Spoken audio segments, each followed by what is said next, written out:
Luckily for me, my father had a passion for motorsport, so he got me into it, my brother into it, my sister, and I was the one that decided I wanted to make a career of it. I knew at an early age I wanted to compete on the world stage, and coming from a background of being polite and respectful rather than fighting for everything, I think does change a little bit the way you approach things. And my brother was naturally gifted on a motorbike, could drive very well, but he just wasn't interested in competition.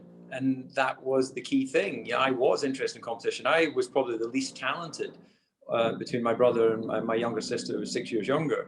But I really had that competitive edge that saw me want to understand, how do I improve? I have some friends that are ex-professional footballers that live here in Dubai, and they found it really hard to adjust to life after the sport. And different sport, but still an arena of fans, attention, and performing a really high level, and then that comes crushing down. And he said to me, the number of professional footballers that become either alcoholics or bankrupt within a very short period of time after the sport is extremely high. Now, that sadness, that emptiness, that loneliness, that sense of belonging or not belonging, so to speak, after you finish your career as a driver, how tough is it to really adjust, or how was it for you? Well, I think that, again, my father being a business person and always sort of thinking about the future, planning for the future. I remember at 14 years old sitting watching Formula One on BBC Two, James Hunt, Murray Walker, highlights with most of the races at that time. And when I say highlights, it's not, there's a Channel 4 offering that we put out today, 2 hours. It was like half an hour. So, you really got, here's the racetrack, there's what happened, and thank you and good night. So that was the access we had. But I remember my father saying to me two things when I was 14.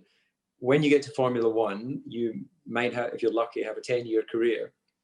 So you've got to try and maximize your earnings, and hence why I'm sitting in Monte Carlo. It could have been Isle of Man, it could have been the Channel Islands, but they both seemed like relatively cold, wet, small islands. And I thought Monaco, being on the mainland of Europe, was a better location. And that's proven to be the case. And the other thing he said, that after your career, you should take an example from the example of James Hunt and look to work in television. So the year before I retired from Formula One in 2008, I'd already spoken with the BBC about working with them, and then concluded a deal halfway through 2008. So I went from my last race in Brazil in the November to standing in Melbourne 2009 in the paddock with a microphone. And at that point thinking, what the hell am I supposed to do with this? Because you don't really get any formal training. I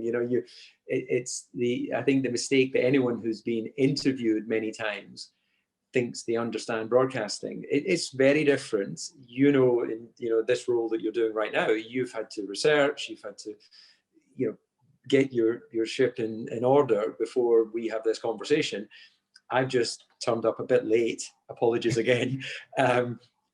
Dressed inappropriately and ready to respond to your questions. So in terms of preparation, it's what I feel at the moment. So this is a much easier place to be than where you're sitting. And hence, when I picked up the microphone on behalf of BBC, I realized this is a proper job. You have to research. You have to try and understand the person you're talking to, and you have to understand what the audience might want to hear at home. So all of that journey, when I moved here in 95, or when I picked up a microphone in 2009, well, none of it was a surprise, because it had actually been planned back in 1984 or 85. And that's pretty visionary of my father, and he sowed a seed. So what I would say to people today is, of course, that if you have a plan, then of course you can adapt your plan as you go along, because new information comes to you. But if you have a plan, you shouldn't be surprised if you get there. So if the goal is to be a professional footballer, now it doesn't mean just because you want to be that you will be, or if you want to be an astronaut. But astronauts may be a good example. There are these guys, obviously, these men and women have to have an intelligence level to handle all of the technicalities of the role. But they've got to be driven, they've got to be focused, they've got to have a hunger and desire, they've got to want to leave planet Earth and head up there. And if they've had that desire at a young age, I'm sure they're not surprised when they end up being announced as astronauts, because they're not superhumans, are they? They're just human beings that have had a desire. So I think that a lot of people think they're working hard. A lot of people think that they're planning, but they think you do it on a weekend. It takes years and years and years. And even when you do get to a certain level, it's still not good enough. You need to keep improving. It's relentless. And coming to your point about a lot of footballers and people, ex-sports people, having difficulty after their careers, I think it's because everything has been laid out for them and they haven't been as involved in their own planning.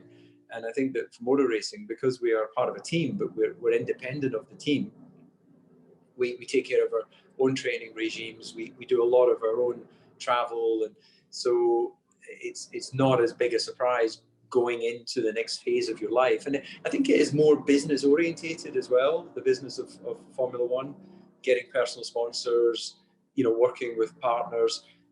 You look at a Formula One grid pre-COVID, we would be being interviewed, or I'll interview a driver 5 minutes before he puts the helmet on. You imagine going into a football, the tunnel, and talking to the footballer. Because it's not part of the culture of football, they would tell you to piss off. They wouldn't allow you to talk to them. Where actually, if you're a wee bit smart as a footballer, you'd go, hold on a minute, this is airtime. This is going to millions of people. Talk to me. Yeah, what are we hoping? Well, we're hoping we'll win the football match. You don't have to say anything amazing.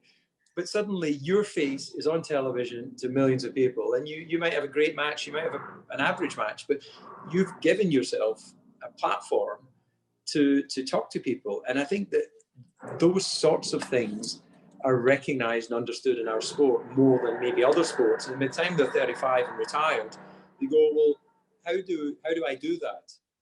We've been practicing it for decades.